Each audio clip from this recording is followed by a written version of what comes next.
I wanted somebody that wanted to be at the University of Arkansas, not someone that just wanted a job as a head football coach in the Southeastern Conference. That's important, but I wanted somebody that wanted to be at the University of Arkansas. And when I offered him that job yesterday, and he broke down in tears, and his wife broke down in tears, I understood how important this job was to him, how important this football program was to him, and how important this entire state was to him. Hour number 3 of the Morning Rush, going right to the phone lines and welcoming in the Arkansas Director of Athletics, Mr. Hunter Yurachek. Hunter, thanks so much for making some time for us this morning, man. I know you have been extremely busy, so we really appreciate it. Well, good morning. I hope everybody's doing well. So, Hunter, we have received a bunch of texts on this particular subject, and I want to start here because it's what our audience wants to know. I know that we have a week and a day, 8 days out from the Arkansas game against Georgia. But if the game was tomorrow, if Arkansas was going to take on the Georgia Bulldogs tomorrow, would there be any Razorbacks that would miss tomorrow's game because of positive tests or contract tracing that they have to avoid? Yeah, if our game was tomorrow, to be very candid, yes. We would have student-athletes that are part of our football program that would not be able to participate tomorrow. But we would be about as close to full strength as we could be. So we could have played a game on September the 5th. We could have played a game on September the 12th. We could play a game tomorrow, and we anticipate, as long as Georgia shows up, that we will play a game on September the 26th. So as I mentioned, 8 days out from that Georgia game, you mentioned not at full strength, but basically at full strength for the Georgia game in 8 days. Would those same players that are out potentially if the game was tomorrow, would they be able to play? Would there be any missing players for the Georgia game on next Saturday? Well, we're in a protocol right now where we're testing 3 times a week, every Sunday, every Wednesday, everevery Friday. And depending on where you may fall in that testing protocol, whether you tested positive or you were pulled in as a close contact, will depend on where you roll off your isolation and or quarantine. And the isolation is a 10-day period. The quarantine is a 14-day period. So obviously, we have another test today. If someone were to test positive or be a close contact, they're not going to be available this next Saturday. But if you tested positive or a close contact last week, you're going to roll off it sometime this weekend or early next week and be available for the game. So, Hunter, you heard your announcement when you came in talking about how excited you were to get Sam Pittman, a guy that wanted to be here. I'm sure when you hired him, you didn't anticipate that he would have to navigate through a pandemic. Just on top of what a coach usually has to go through, whether it's just working, recruiting, having to get through injuries through certain players, how difficult has this been for Coach Pittman and this staff that this is just another wrinkle to the foil when it comes to preparation for a game? Sure, absolutely. It's been extremely difficult for Coach Pittman and his staff. I mean, he's had to remain very flexible and change some of his practice plans on the fly as we've been in this testing protocol. And it's very similar to an injury where a student-athlete is injured one day in practice and can't practice the next day, and as a coach, you have to be flexible. But what I will tell you about Sam Pittman is he's a first-year head coach in the Southeastern Conference, but he's handled the last 6 months like he's a veteran head coach. I couldn't ask for anything more from him in a leadership role with our football program, the way he has engaged his staff and engaged his student-athletes and held each of those entities accountable through this. He's been incredible, and our guys have bought in. I can't wait to see us take the field on Saturday a week. Hunter, it's Clay Henry. We've had calls of season ticket holders that didn't get tickets this year, and they may not understand why they didn't. And I've been in contact with one of your staff members that's made it clear to me that anybody that's had season tickets could have applied for the 2, 3, or 5 game package, and they would have gotten at least something. Is that true, or are we? I guess explain the process, and if someone didn't get tickets and should have, what should they do? Well, if they purchased season tickets, and one of the 32,600 plus that did, and they opted in. Now, each of our season ticket holders, Clay, received an email when the 10-game schedule was announced, and they had an opportunity to opt in if they wanted a 5-game package, a 3-game package, or a 2-game package, or whatever they would qualify for. And it is my understanding from our ticket office staff that anyone that responded to that email appropriately and opted in to a season ticket package either received a 5-game full season ticket package, a 3-game package, or a 2-game package. So that's roughly 15,815 between those three groups. And so we had about 6,000 total accounts that purchased season tickets. I think we had 2,000 roughly that opted out, and the other close to 4,000, every one of those accounts that opted in received a season ticket. So if you're out there and you purchased a season ticket and you didn't opt in or didn't respond to the email or didn't receive the email to your knowledge, I would recommend you contact our ticket office today, and they will help you through that process. Well, that helps. I think that there was probably misinformation. Maybe your friends in the media needed to help you out a little bit, clear that out a little bit more. So that's why I thought I'd ask that question. This isn't going to stop for a while, is it, Hunter? I mean, we're going to have these same issues in basketball and baseball until we're through COVID-19. Am I reading that right? We'll have reduced seatings probably at some of our most popular events, Razorback basketball, Razorback baseball. Well, I can't look out to February, Clay, but I can look out to November, and I think you can see, I don't see this changing before we open up our basketball season sometime around November 25th in Bud Walton Arena. So I do see the same type of scenario as we set our basketball schedule and finalize what that seating protocol looks like in Bud Walton Arena. There will be some reduced capacity for basketball. And, I mean, you can look to February and say, if I had to hedge my bet, I would say it would be similar at Baum-Walker Stadium as well. Okay. The game that I really look forward to this year, because I've never been in this venue, was at Notre Dame. Really wanted to make that trip. Will we get that game back at some point, Hunter? We're working. I mean, obviously, that is not a top priority right now for Jack Swarbrick or myself. I mean, we're trying to navigate through 2020, but I can tell you in my conversations with Jack that there's a commitment from Notre Dame and a commitment from the University of Arkansas to try and reschedule that game in the future. Obviously, they're coming here in 2025, and most schedules are done, right or wrong, 7 to 10 years out.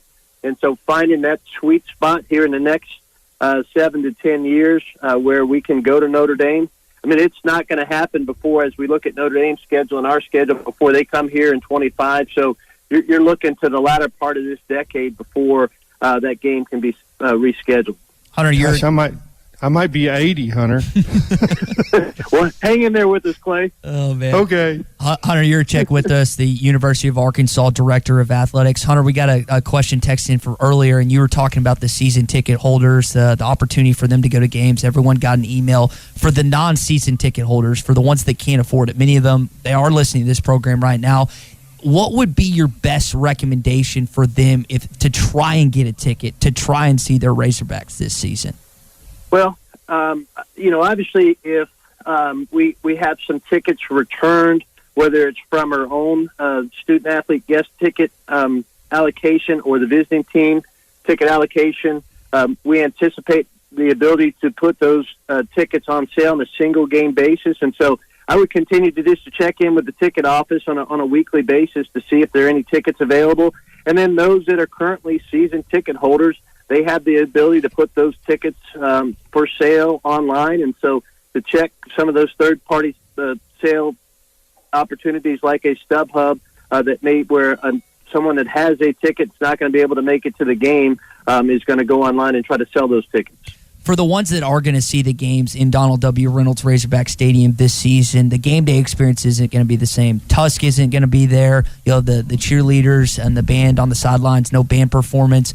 How are you as an athletic director, how are you and everyone within your staff going to enhance the game day experience as best you can for Arkansas this year? Yeah, our external team, led by Rick Thorpe and Taylor McGillis, Jimmy Sanchez, they've done a great job of putting together a plan to artificially enhance our atmosphere. I think the 17,000 or so fans that will be there, they will be very energetic. But things like we're pre-recording our band performances pregame and halftime, and we'll be showing those on the video boards. We'll have some crowd noise that we will pipe into the venue. We're going to do some things where we're going to have people send us their videos of calling the Hogs that we're going to put on the video board. I think we're still going to have the fireworks. We're still going to have the smoke for the team entrance. We're going to continue to do things to artificially enhance the atmosphere as much as we can to try to create a home field advantage for our Coach Pittman and our team. Hunter Yurachek with us, the Arkansas Director of Athletics on the Morning Rush. Hunter, Clay 66, a lot of our listeners, a lot of fans that are going to be attending games this fall, they're older. What are some of the concerns you've heard from them and within your athletic department to fans that are going to be attending games this fall? Well, I think it's, everybody's got to do their part. We put a significant amount of effort behind the scenes to create an environment that will mitigate your risk to COVID-19 when you attend the games. But that plan is only as good as the 17,000 people that come to our venue, making a commitment to do their part to keep themselves and the fellow Razorback fans that'll be at our venues safe. And that's when you're queuing in line for concessions. We will have placards on the ground to keep you 6 feet apart. Stand on those placards when you're queuing to get into the game. Stand on those placards when you're queuing in the restroom. Stand on the placard 6 feet apart. I know this is a controversial issue, but our student athletes all summer and in their training have wore masks for countless hours. I think it is a small commitment to come to a Razorback game to wear your mask for 3.5 hours, other than when you're eating or drinking something from our concession stands. Everybody's got to do their part as a Razorback fan base to make sure that you're safe and that your fellow Razorback fans that come to these venues are safe. And so we've got a great plan, guys, but that plan is going to be implemented by our Razorback fans when they come to the game. And I just can't ask our fans enough, each and every one of them, to do their part when they come to the venue to keep themselves safe and to keep their fellow fans safe, so that we can keep this going for the entire season, having fans at games, and then continue it over to Bud Walton Arena and continue to Baum Walker Stadium. Hunter, let's say something crazy happens. The vaccines it happens, or we have something just like the cases go down dramatically. Could you see a scenario where there are more fans added above 17,000 in Razorback Stadium this fall? Yeah, I mean, if those things come into play, absolutely. I mean, we hope those things come into play. We hope we have some plans behind the scenes if we're able, as we get into our games in November and the last one there in December, if things change and the Department of Health moves to that next phase, at phase 3, and we can have more fans, we're prepared to welcome more Razorback fans to the stadium and to sell more tickets. Hunter, when you look at people deciding, hey, do I pay for my donation? I mean, a lot of people have either lost their jobs or they're not making as much money a year with everything going on with just what's happening in the world. What is your, I'll give you a shameless plug here. What is your conversation? What is your pitch to Razorback fans out there? Why should they keep donating to the Razorback Foundation? Why should they keep doing this for this upcoming season? Well, when you donate to the Razorback Foundation, your money goes directly to support our student athletes and the scholarships we provide for them that are over $11 million in scholarships. And our student athletes have done an incredible job making incredible sacrifices so that they can do what they love and that Razorback fans can watch them do what they love, which is the passion for Razorback fans. And so that our student athletes can continue to do what they're doing, that's the significance of your donation to the Razorback Foundation. That to me is a gift from your heart. The season ticket piece, that's a transactional donation. If you can't, that's a transactional purchase. And if you can't come to the games or choose not to come to the games, to me, we should give you your money back for your tickets. And what we've asked is, hey, we'll give you your money back for your tickets, but can you maintain your donation in the Razorback Foundation? If you don't have a ticket tied to it now, it's 100% tax deductible, and all of that money goes to support the scholarships for our student athletes. And that scholarship bill, again, it's about $11 million. We've lost a significant amount of revenue. I mean, we're down about $20 million just in how we've had to build the manifest for our football stadium this year. We had a budget of close to almost $30 million, and we're down closer to $9 to $10 million in ticket sales based on how we're set up right now. Hunter Yurachek, Director of Athletics for the University of Arkansas. Hunter, I appreciate you giving us some time this morning, and I think a lot of fans appreciate you being transparent with what's going on with the COVID cases with the student athletes at Arkansas. Thanks again.